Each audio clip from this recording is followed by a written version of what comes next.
Hey guys, what is going on? Jurgen from ZurGrinoSports here, and today I'm coming at you with the April 30th, 2021 edition of Smackdown review. Quickly before we get into the review, let me know what you guys thought of Smackdown down in the comments below. Did you like it? Did you dislike it? If you'd like to join the Discord server for the channel, you could do so, link in the description. Twitter's also in the description, and at the end of the review, if you liked it, leave a like and subscribe and all that shit. But without further ado, let's get into the review. So we started things off with a Bianca promo that wasn't really a Bianca promo because it got interrupted. She did the whole EST thing, welcoming everybody to Smackdown. She was about to introduce someone, most likely the Street Profits, before the Dirty Dogs interrupt. They say that it is, but you know, they want to start off Smackdown the right way with the Dirty Dogs. You know what I mean? So they'll take it from here, but then the Street Profits interrupt, and then they're like, "Yo, did they just interrupt the SmackDown Women's Champion, the main event of WrestleMania?" Yes, they did. Well, blah blah blah. Then Bayley interrupts, gets in the ring. While she was walking down to the ring, she's like, "Yo, this is my show, whatever." Gets in the ring, takes Bianca's mic, and then she starts laughing at the Profits, gets slapped by Bianca, then takes down Bianca to beat on her a little bit, and then the two tag teams come in and they brawl. All six of the people brawl as we go to commercial. And then we had a mixed six-man tag match, which was decent for the time that it was allotted. The finish came after a little bit where Rude tried to roll up Dawkins, like when you push somebody, when you have somebody's back, you push them into the ropes and then you roll through that way. He tried to win with the pulling of the tights on the roll up.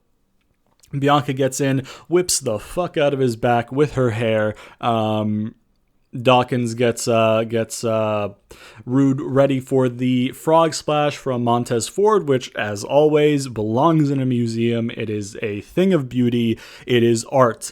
His frog splash is art, especially since he started doing it as like a launching pad one. You know what I mean? Like he kind of springboards and then goes for it, but like it's not really a springboard because he gets way too much elevation to call it a springboard. So it's literally like he's just on it. The dude's insane. The frog splash is incredible. It's a thing of beauty. It's art. His frog splash belongs in a museum. So yeah, man. So for the promo part of this whole segment as a whole, I guess, excuse me, it was kind of a weird way to start off SmackDown because you had Bianca introduce them and then people interrupted and stuff like that, and then it brawled, and then it felt kind of like rushed and chaotic. Maybe that was the point. If that was the point, then it was achieved, to me at least. But yeah, I liked how the people interrupted the people. Bianca starting off the show makes sense. She's the SmackDown Women's Champion. Dirty Dogs interrupting makes sense because they're in a feud with the Profits. Profits are aligned with Bianca, so obviously they'd want to piss off the Profits by interrupting Bianca. Profits interrupting. Also, Bianca was about to introduce the Profits, and they're like, "Yo, we're the tag team champions. Let's do it the right way with us." Instead of the Profits, right? Profits interrupting to be like, "Hey, yo, did you just interrupt her?" Like, bruh. And then Bayley being like, "Fuck all y'all, this my shit. I'm gonna interrupt."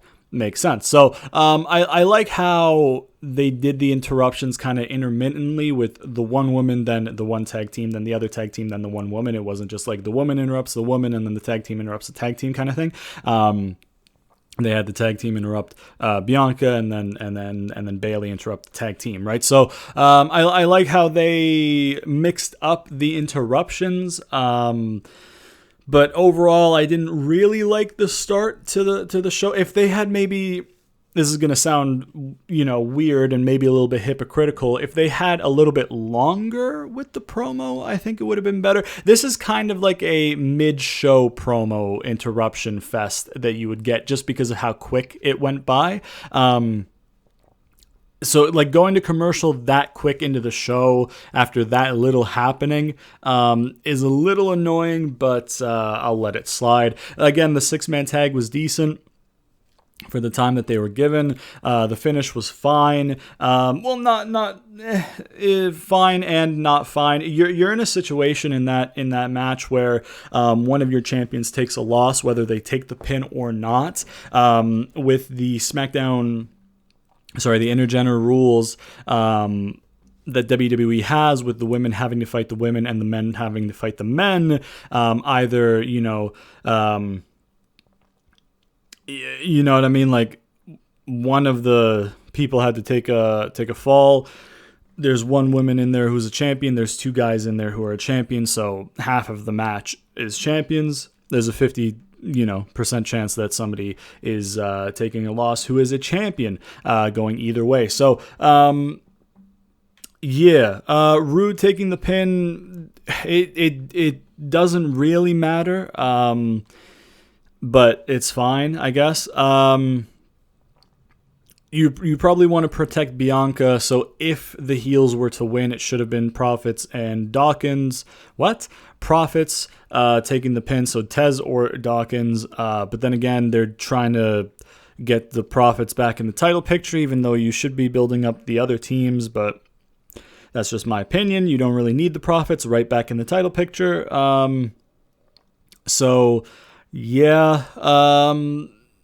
Nothing like that jumps out and is like, oh, that's an awful booking decision. Just kind of like, it was just basic booking. You know what I mean? It was simplistic. It was basic. It made sense, I guess, right? You have the people pinning the people in a non-title match, in a multi-man match, to try and stake their claim and whatnot. Just basic, nothing too crazy.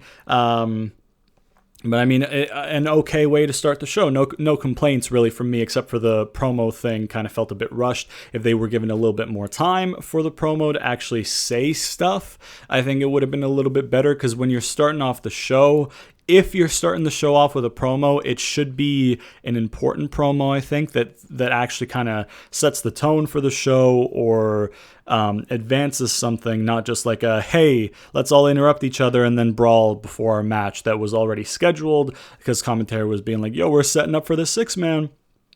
So yeah, it felt like a mid-match or a mid-show promo to me. So other than that, like no complaints really. They were also teasing a lot of Dolph versus Bianca, which was interesting. If there's anybody who realistically could do intergender wrestling on the women's side of things, and make it believable with how they've been booked, it's probably Bianca. So yeah, I mean, if they want to do Bianca and Dolph in an intergenders match, I'll take it, bro. I'll take it. They'll do a good match. Dolph's great, Bianca's great, so you know what I mean? All good. So yeah, no big complaints on the match or the booking of the match, really. Obviously, there's the side that you could go with you're making your champions look weak, but Bianca's involved in the finish.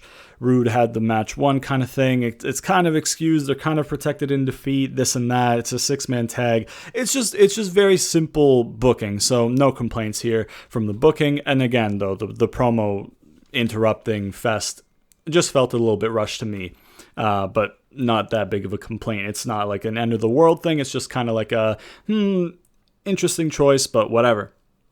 We then had a Bryan interview backstage where he was, presented with his opportunity once again, title for career, and he was asked if he was at peace with his decision. And he said he was at peace with his decision. He was excited for a fair fight for the Universal Championship. He was confident because he tapped him out before, and he'll tap him out again. And if he wins, his first title defense won't be against Roman. In a rematch, it'll be against Cesaro. Then we get a Seth little promo thing where he not only mocks Bryan's plan to win and give the title shot to Cesaro, he gives his prediction for the match. He said it's quite simple, then deliberates a little bit, and then says he thinks Bryan wins in one of the biggest upsets in history, blah, blah, blah. But Cesaro's not going to get another crack at the title because he won't make it past next week. That's right. I'm challenging you. You want to take another swing. This was a theme throughout the night, not the whole challenging people thing, but having wrestlers make predictions. And I like when WWE does that because it gives it an important feel. When you involve the whole roster and you're like, hey, who do you think is going to win this match? It makes it makes the casual fan be like, holy shit, the whole company cares. You know what I mean? I should care. It makes it feel big and it makes it feel important, I think. So I like when WWE does that, and they did it well tonight, which we'll touch upon sporadically in the review. Then we had Anaya and Shayna interview backstage, where they were asked about how they feel about a tag match after their losses in singles competition, and they're like, yo, could you not tell the difference between singles and tag competition, bro? We're the tag team champions. They get interrupted by Tamina and Natty attacking them backstage, quick little like drive-by kind of thing, and then they go to make their entrance. They make their entrance. Tamina and Natty make their entrance. The match happens. It's not great. The finish came when Tamina, okay, so Naya went for something in the corner on Natty. Natty moved. Naya went did the shoulder into the post spot. Natty tags out. Tamina boots her in the head. Naya, that is, goes up top for the splash. Reggie gets involved. Reggie gets zoinked by Natty. Then Natty gets zoinked by Shayna. Then Shayna goes up to fuck with Tamina. And then Naya kind of recovers and then fucks up Tamina a little bit and then goes to tag out and then rolls out of the ring. Shayna gets in. She tries to go for a superplex. Doesn't really work out. She gets thrown down. Superfly splash. 1, 2, 3. Tamina pins Shayna. I'm not going to complain about the match happening because it is a tag match. It's in the tag division. That is why they can be on SmackDown. I would have preferred if it was a title match that the team challenging for the titles had earned against another tag team on the roster, the Riot Squad, even though the Riot Squad should be winning that match. But it's the typical WWE, I beat the champion, I'll take a title shot thing. And once again, like a lot of things that I have a problem with in WWE, doing it once in a while is fine. Doing it all the time is not. It's like the can they coexist thing. It's like a lot of shit that WWE does. It's like, hey, listen, man, every once in a while, every few months, every 6 months, maybe a little bit sooner, maybe once a year if it's something that's really fucking elaborate or whatever. But they just do it all the time. Anyways, that's a besides the point. So the tag match happening, I'm fine with. It's in the tag division. They're the tag team champions. They are supposed to go brand to brand to defend the titles. Technically, so I am still a little bit upset / miffed / whatever you want to say, annoyed by it, but at least it's a match in the tag division, so that's fine. Them blatantly just protecting Naya by having her tag out after regaining control for him and Shayna, and then her and Shayna, and then having Shayna fumble and then lose. No, oh my god. Tamina gets the pin. Literally, if you wanted to give Natty and Tamina the win, you literally have the two people in the roles that they were in that should not have been in those roles. Natty should be picking up the wins for the tag team, and Naya should be taking the losses for her tag team. But that's not what happened. Tamina got the win, and Shayna took the loss. This is the Shayna Baszler, who was an incredible NXT Women's Champion, who should be a top contender in the singles women's division, whether on SmackDown or on Raw, but she's a Raw superstar, so let's say on Raw. Who should have beat Becky at Mania last year, WrestleMania 36, 2020 in the PC. And they didn't do that. Even Becky herself, as the champion, was like, yo, she's got to win. You had her single-handedly fuck up a whole Elimination Chamber match on her own, win it by eliminating everybody. You can't put her over like that and then just nothing, you know what I mean? But anyways, so Shayna is incredible. she's being stuck taking the losses in this team. And if it eventually turns out into Shayna winning a feud against Nia, then fair enough, whatever, ends justify the means, I guess. Not really, but kinda. But we all know that when the Shayna and Nia split happens, Nia's winning, and then she's going right into a title feud with like Charlotte or something, because Rhea's not holding on to that title for long, brother. But anyways, let's not talk about Raw stuff, because Raw makes me want to stop living. So, yeah, it's just the match wasn't great. The finish is shit because they just blatantly, oh my god, it's not even like Shayna was the legal competitor for a while and she just happened to take the pin. It was literally like WWE management was like, hey, you guys that like Shayna, fuck you. Fuck you, our consumer that we are meant to be pleasing, fuck you, go fuck yourself. She's gonna blatantly, fuck up the whole thing. Like, oh my god, it sucked. Let's move on. Shinsuke predicts the match and also calls out Roman, which was nice because Shinsuke says, Bryan can't lose, otherwise he's gone. But Roman, you ducked me once before. If you keep that title, I'll be waiting. So I like that. I don't know if that'll go anywhere or if Shinsuke just kind of was asked to film this and he was like, you know what? Let me try and book myself into something. And then it goes nowhere, but I'd like to see Shinsuke and Roman. Shinsuke would need to win a couple matches first, but, I'd like to see Shinsuke and Roman. So that'd be cool. And once again, the trend of superstars predicting the main event, giving it a big fight feel, really liked it. The whole Smackdown this week felt really big because you had 2 title matches, and the main event title match just felt that big because a lot of people are aware of Bryan's contract situation, so a lot of people were like, this might genuinely just be it for Bryan, at least on SmackDown. So there are so many possibilities of what could happen, and yeah. Also, speaking of SmackDown feeling big, they're doing a retro SmackDown week next week. They have the the black and blue logo from like 2000 or whatever the fuck it was, 1999. Hopefully they bring down the fist. I know that wasn't the stage when they had that logo. They had like the big cone kind of stage, in that era of that logo. But the fist is maybe the most iconic stage in wrestling history. Excluding WrestleManias, I guess, right? So, just bring it back. You know what I mean? I just want to see the SmackDown fist, you know what I'm saying? We love a good fisting on this channel. Haha, pause. Anyways, we have a Mysterio's backstage interview where they are asked, you guys have a couple wins, there might be a tag title opportunity. What do you feel about that? Dom's like, yo, it's great, man. As a kid, I always thought my dad was like a superhero, you know what I mean? And 2-time world champion, 4-time tag team champion, teaming with him and doing this with him is like I'm in a comic book. Ray's like, listen, I love all my accomplishments. I'm proud of them. Don't get me wrong.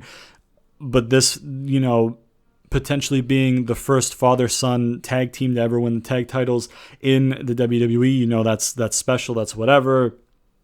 We'd like to make history kind of thing. So just a simple way to get the Mysterios on TV. No complaints there. Would really love it if they give them the tag titles once they get fans back. I think that is something that they should save for fans. Whether that be at SummerSlam, whether that be at the next pay-per-view, which is redacted Backlash, because I will not call it what they're trying to advertise as, because it's a fucking blatant scheme to try and get people to naively buy it. So yeah, but yeah, man. Then we had a Alistar Black vignette. This chapter 2, I guess, is about reality. That was the title of the chapter. Go watch it on YouTube when it gets uploaded. That's all I'm going to say, because the animation's great. His promos are great. I like his promos, too, because they're mysterious, you know what I mean? So, there's an essence, there's a factor in his promos that he's doing through these vignettes where you're like the greater message that he's sending makes sense, but there's something that, is a mystery here that I can't wait to see like what it is. You know what I mean? So I really like it. I really like that he's back on TV through vignettes. Hopefully he gets a decent run with the vignettes and then gets put into something important. I have a theory that I will touch upon in a little bit. Actually, it's the next thing. So once we get that done, I'll have a theory, I guess, on what they're doing. Potentially, so that might be good. So yeah, man, we got a Intercontinental title recap. Their whole progressive flow bullshit. So basically, they showed the whole WrestleMania Intercontinental title match, all 66 seconds of it. It was like 6 minutes. I'm just being an asshole, but fuck me, like 6 minutes for that match. Fuck whatever. Still salty about the match lengths on night 2, but you know, it is what it is. Anyways, Biggie was in Gorilla. He got interviewed about if his strategy has changed since WrestleMania. He's like, listen, man, I've been all around the world. Same questions always pop up. What are you going to do? How are you going to do it? Me and Biggie, he is Biggie. Me and Apollo been round and round and round and round and round. Tonight that comes to an end. Tonight I get my baby back. Tonight I become a 3-time Intercontinental Champion. I think we had a commercial then we came back from commercial. We have Woods and Kofi predicting separately the main event. Woods goes with Bryan because Roman was somebody who was handed everything. Bryan had to work for everything. So when you put them together, the guy who was handed everything won't be able to withstand the guy who worked for everything because he'll work that much harder, kind of thing. So he picks Bryan, and then Kofi's like, yo, you know, Roman got main event Jey Uso in his corner, so I got to go with my boy Roman. So he doesn't call him his boy Roman, but you know what I mean. Then we had Apollo versus Biggie for the Intercontinental title. They were given okay time, and they had a really good match up until the finish. That's not to say the finish was bad. I'm just saying like the match was fine.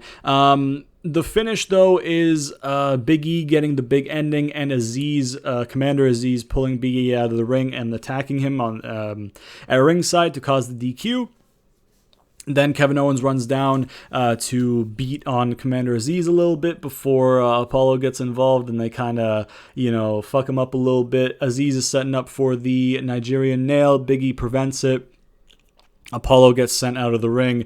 Kevin Owens and Biggie are wailing on Aziz in the corner. He fends them off a little bit. Sammy comes out of nowhere with a haluva kick to Kevin Owens in the corner.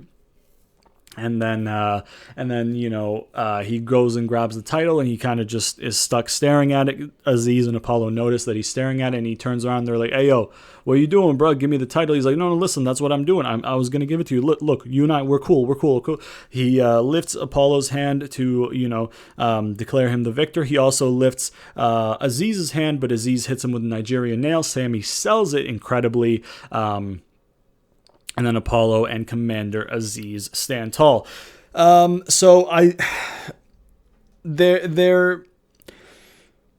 could complain about the DQ finish in the title match.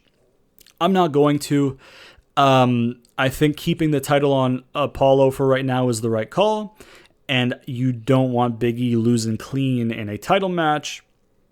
So the DQ win for Big E is good. They had the run-in to set up probably a fatal four-way at Backlash with Apollo, Big E, Kevin Owens, and Sami Zayn. And I think that I think Apollo probably finds a way to retain here. You know what? I was gonna say Apollo finds a way to retain, and then Alistar goes into the Intercontinental title picture and feuds with Apollo, but Apollo's heel and Alistar, based on how he's cutting his promos, is heel. So you'd need like Big E or Kevin Owens to win the Intercontinental title in that fatal four-way. Unless they just do something completely different with Alistar. Never mind, whatever. I want that fatal four-way. Sammy probably needs to win a little bit more to make it believable that he would be in a fatal four-way title match, but I'm all for him being in it. because Sammy's whole thing has been that he's losing, and because of the gimmick he's had with the conspiracy, him losing has been fine because it feeds the gimmick, it makes the gimmick better, it makes his character better. But now that you're kind of looking to insert him into a potential fatal four-way for the for the Intercontinental title, you kind of need to give him some wins, and it's kind of hard to do that with the conspiracy gimmick. So WWE is going to do the whole, hey, we're just going to book this match because we're going to book this match kind of thing, which is whatever. The match will be good, so I'll look over it. You know what I'm saying? It's not the greatest thing. So yeah, the DQ finish didn't really bother me too much because again, you don't want Big E losing clean, but you should probably keep the title on Apollo for at least till Backlash, maybe for one more pay-per-view after that. Maybe even longer, who knows? But yeah, you don't really want to take the title this quickly off of Apollo after just giving him Commander Aziz. So yeah, Apollo and Aziz standing tall is kind of necessary because he does lose the match by DQ. And again, all the run-ins and stuff setting up the Fatal 4-Way are nice. The thing with Sammy is when he was stuck looking at the Intercontinental title, I feel like that might be an image they use for like a promo package at some point in the future as like the starting point of him changing and going on like a winning streak or something. So we'll have to wait and see if that's what that was, or if Sammy's just that was just Sammy being like, yo, I'm going to sell how important this thing is. Like the whole conspiracy started because I lost this, and now I'm realizing like this is why I'm fighting. This is why everybody screwed me over this. I need to get it back kind of thing. So I don't know. We had Miz predicting the main event. He picks Roman. Then we had Cesaro. We went to commercial after that. Then we came back from commercial with Cesaro not only saying, of course, I'll take another swing. I'm me. You know, and then he accepts Seth's challenge, and then he predicts that Bryan will win the Universal title tonight, and then he will win the Universal title from Bryan at Backlash. They had a incredible promo package for the main event, which again helps to make it feel big. They highlighted Cesaro huge in the promo package, and then put over that it's career versus title pretty much. And it was just a promo package using the last like 2 weeks or so of footage, and it was just really good. We had a Paul Heyman interview. Paul Heyman did what Paul Heyman does, cut really good promos. Go watch it yourself. When Paul Heyman cuts a promo, man, I don't bother writing anything down. He goes too fast. He's too damn good. I can't get everything. I can't get his nuance. It's just go watch it for yourself. That's all I can say. It's Paul Heyman. He's an incredible promo. But you know that. If you're a wrestling fan, you fucking know that. The dude's insane. We had Corbin predicting Roman to win. And then we had Roman versus Bryan. The match started at around 9:30. The entrances happened a little bit before that, around maybe like 9:20, 9:25. Roman has a new theme, and it's fucking incredible. It fits him so well. It's like in an anime when the hero just gets slaughtered by the main villain. The song that plays when the main villain like just destroys the superhero. That's kind of what it is. And that it's basically final boss music, really. And that makes sense because Roman is the final boss of the company, so it just fits him so well. So, yeah, man, it would have been really cool if he could have had that at Mania, because I feel like people would have vibed with it at Mania, but it is what it is. At least we have it. Roman had talked, I think, way before Mania, maybe before the new year, that new music was in the works. So it probably just took a lot of fine-tuning because Roman is such a big deal with his new character, with his heel character, the head of the table stuff, where they were probably like, listen, can we change this little thing because this doesn't really fit? They were probably just trying to make it perfect, and it pretty much is because it's fucking, knocked it out of the park. So yeah, we got Roman and Bryan for about a half hour, maybe like 20, 25 minutes, and after introductions and including the end of the match stuff, which we'll get to. The match was great. The match was so good. It lived up to the big fight feel that was given throughout the show. It felt big. Bryan was working Roman's right arm the whole match, which was important. There was a part, because like at some point in the match, Roman went for the guillotine but couldn't really get it in properly with his right arm, so Bryan got out of it. There was a barricade spear where Bryan moved out of the way, and Roman went right arm first, the bad arm, into the barricade spear before a commercial. There was a Bryan running knee, which resulted in a rope kick out from Roman at 2.5 or whatever, where he puts his foot on the rope, which is great. I always love those kickouts because they're like, they can cause some really good moments because they put over the person who's in the offense and like doing the pin, while also keeping the match going. Because if somebody puts their foot on the rope, obviously they break the pin, but they didn't kick out. They were still beat with all intents and purposes. The person doing the offense was just unfortunate that they were that close to the rope that they could, barely exert the energy they had, right? So it's just a really good kick out spot. It's really nice when heels do it too, because it's like a cheap way of avoiding defeat, which is great. So yeah, I mean, like, think back to when Neville, I think, answered a open challenge, I think, for Seth Rollins' title, and he hits his finish, and then 1, 2, and Seth's foot is on the ropes, and the whole crowd thinks that Neville just won the fucking title, and then he's like, oh shit, you know what I mean? That, like, whenever a heel barely avoids defeat with a method like that, I always love it. So fantastic. Just a little thing, but I'm putting it over. Bryan kicked out of a spear. That was good. And then for the finish, Roman puts in the guillotine with the right arm. He realizes it's not happening, so then he switches to the left arm for the guillotine. Bryan fights. He starts fading. He gets like one last little burst of energy to fight a little bit more, and then he goes out. Ref calls it. Bryan passed out. Boom. Roman and still Bryan and gone. Clean finish, which I was not necessarily expecting, but also it was a very real possibility. Like I said earlier, and like I would have said last week, I'm pretty sure with his contract situation being the way it is, there were so many possibilities with this, man. There was Jimmy getting involved. There was Jay getting involved. There was Edge getting involved. There was a clean finish. There was shenanigans finish, like those 3. There was a DQ win that keeps him on the show. There's, like I said, like there were so many things that they could have done. So, you know what I mean? It was surprising, but also not. You know what I mean? I feel like any outcome that they did would have been a little bit surprising just because all of them were possible. You know what I mean? Like sometimes there are outcomes in a match where you're like, oh, they could do this, but they'll never do that. So, it's pretty much not non-factor. All the outcomes you could think of in this match kind of were possible to an equal degree, and you were like, I really just don't know what they're going to do.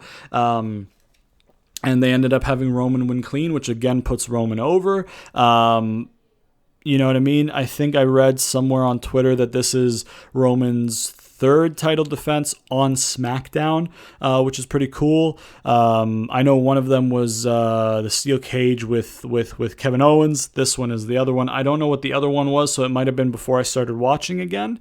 But yeah, I don't know. I can't really remember. Maybe it happened before the draft because I started watching shortly after the draft, I think, something like that, but in October. So maybe before that, I don't know.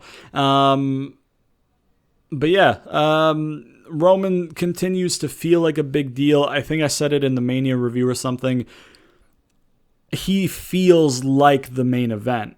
He doesn't feel like somebody that they're booking to be in the main event because they're giving them a push. He feels like the main event. He is that main event. He is that guy, and he feels like it. And you can tell. It's easy to tell when that is the case. It's easy because like Edge for me didn't feel like the guy. It felt like, hey, Edge is back. Okay, let's give him this little push with the Rumble and then put him in the main event. That'd be cool. And then Roman shows up and you're like, no, that's the guy. They're not booking him to be the guy. he is the guy, which is why he's booked that way. He's knocking it out of the park in this heel character, man, and it's so fucking good. And once again, it raises the question, what was Vince thinking all those years? What was Vince thinking wanting to bring him back last year as a face, even though, and it took Roman asking to be a heel to get him in this character, so Vince is just fucking fried, brother. His brain is fried. Anyways, Roman goes and grabs 2 chairs after the match, slowly gets in the ring, obviously insinuating that he's going for a concerto. Cesaro comes down, running, like spinning European out to the corner. A bunch of Europeans outside in the barricades and stuff like that. Throws Roman in the ring. Jey Uso blindsides Cesaro, beats him down a little bit, gets him in the ring, ties him up in the ropes with like the arms, and then holds his head in like kind of like a rear naked choke kind of thing, and like a sleeper hold kind of thing. Not actually like choking him out, but just like holding him there. Arms are trapped, he's trapped, and boom, Roman does a concerto to Bryan, staring down Cesaro, so they force Cesaro to watch Bryan get concertoed. Cesaro is saying like Cesaro's calling out for Bryan to see if he's okay, while also saying you'll pay for this to Roman, and then we go off the air. So I love Roman making Cesaro watch with Jey making Cesaro watch the concerto. I really like that. The match itself was fantastic. A really, really, really good TV main event. It would have that match would have been fine on a pay-per-view. That match would have been perfectly fine main eventing a pay-per-view. It was very, very good. It felt big. It was important. It mattered. It was just very good. And I think it made SmackDown very, very good this week. SmackDown's usually good, but when it feels that important, it just feels next level. There obviously were things that I didn't like, mainly, and this is a recurring theme on SmackDown, because it's pretty much the only low point on SmackDown. The women's tag division as a whole is just dead, and the way they do it on SmackDown is dead. The rest of the show, like, there wasn't really much that happened, but the things that happened mattered enough to get a lot of time, which also helps them feel like they matter. If you have a title match, you're like, yo, here's this title match, and then like 3 minutes later, the title match is done, and you're like, okay, here we go, on to the next week. You're kind of like, okay, well, the next time they book a title match, like, I'm not going to care because it's not going to end in a title change. It's just going to be a whatever finish to advance the feud. But if you give these matches, if you make them feel important to begin with, and then you give them time, and you do that consistently, it feels important, so that when you see, oh shit, they booked the title match, you're like, oh, okay, I got to watch it because it's important. They're going to give it time, and it's going to matter. And I think they did a really good job of that this week on SmackDown. So I'm going to give SmackDown this week a 9 out of 10. You know what I'm saying? It was very good. Once again, the women's tag division aside, and the opening promo feeling kind of rushed and chaotic and kind of out of place. And I'm not saying that to be like, oh, this was shit. I'm just saying, like, it didn't really belong at the start of the show for me. But given what else they had on the card, you kind of didn't have anything else for the start of the show, so it kind of makes sense why they did that. So it's fine. The show was very strong. Hopefully, we get something from Shinsuke. Hopefully that was them being like, hey, Shinsuke, call him out. Hopefully it wasn't just him being like, yo, let me try and get myself booked, and then them ignoring it because they hate giving people who are over opportunities. So, yeah, man, I can't really say that. They're pushing Cesaro huge. So, I feel like maybe, at least on SmackDown, they're starting to listen. On Raw, not so much. But yeah, man, 9 out of 10 SmackDown for me. I thought it was fantastic. The main event certainly, boosted it. They were given like 20-25 minutes of actual match time. The presentation of the main event, starting from Bryan's entrance to a commercial to Roman's entrance and to the start of the match commercial, start of the match, whatever, post-match stuff, end of the show, was 40 minutes. They were given 40 minutes of the show.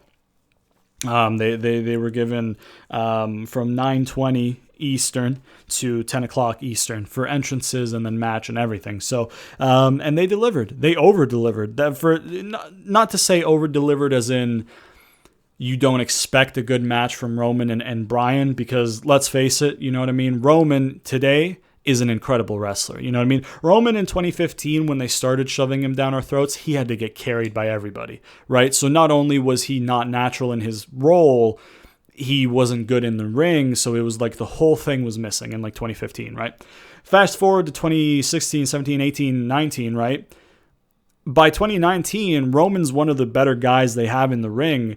It's just he's so not fit for that, you know, suffer and succotash, babyface, you know, comic book babyface stuff that everybody just shat on him because that's not what he was meant to do and nobody wanted it. As much as Vince wanted it, nobody wanted it. Right? So now he's in a position where his character works, and not only works, it's the best thing in the company, and he's a great wrestler. So everything is clicking. And then Bryan goes without saying, he's incredible. Heel or face, he'll make it work. And in the ring, he's fantastic. So them having a match and them having the entrances start at 9:20, I was like, oh fuck, this is going to be a great match. They over-delivered in the sense of a TV main event, right? Because a TV main event, WWE style, typically isn't that special. But they made that special. The match felt big coming in. The way they executed the match felt big. The ramifications, I think that's the word. The fallout of the result of the match is big, because now you don't know, okay, is there going to be a loophole where Bryan is a manager for Cesaro on SmackDown and they keep him on SmackDown? Is he just going to be a producer until his contract's done? Is he going to go to NXT and have a rivalry with Pete Dunne? Please, I fucking beg you, do that. Is he going to go to Raw? You know what I mean? So, it leaves a lot of questions that are intriguing, not only on SmackDown, but for the whole company and for Bryan himself. So, yeah, man, 9 out of 10 SmackDown for me. Let me know what you guys thought of SmackDown down in the comments below. Do you agree with my 9 out of 10? Do you rate it higher, lower, or the same? And do you agree or disagree with specific points that I made? Let me know all that down in the comments below. It's always nice to hear other opinions of the wrestling. If this is the first video that you're watching on the channel, I typically do gameplay commentary stuff, so you can check that shit out at the end cards at the end of the video. Specifically, my SmackDown vs. Raw 2006 GM mode. I've done a 2007 and 2008 as well, but the 2006 is running right now. And in those series, the GM mode series, I book my own storylines. So if you want to see how I'd book wrestling after watching me critique or listening to me critique wrestling for, 40 minutes or so, go check that out. Also, I have 2K14. All-Stars is done. TNA starting soon. I've had it recorded for so long. I've just been busy and stuff, so I haven't had a chance to edit it. But hopefully Monday, I'm really hoping I can get it out on Monday. Hopefully, let's see. No promises, but fingers crossed. And all the other stuff I do that's more gameplay commentary based, like commentary meme based instead of booking based, like the GM mode. If you'd like to follow me on Twitter, link in the description. Discord server, link in the description. Please sponsor me, PC, of course. Gotta beg for that sponsorship, baby. Gotta get that gimmick in there. Be sure to turn on notifications so you never miss an episode, because YouTube likes to zuck your boy and not put my videos in your sub boxes. So by pressing that nice old bell icon, you will get a push notification anytime I do upload, and you'll never have to miss it. And yeah, man, that's it for the review. Hope you guys enjoyed it. If you did, please leave a like, subscribe, share it to all your friends, comment down below, all that good shit. And I will see you guys next time.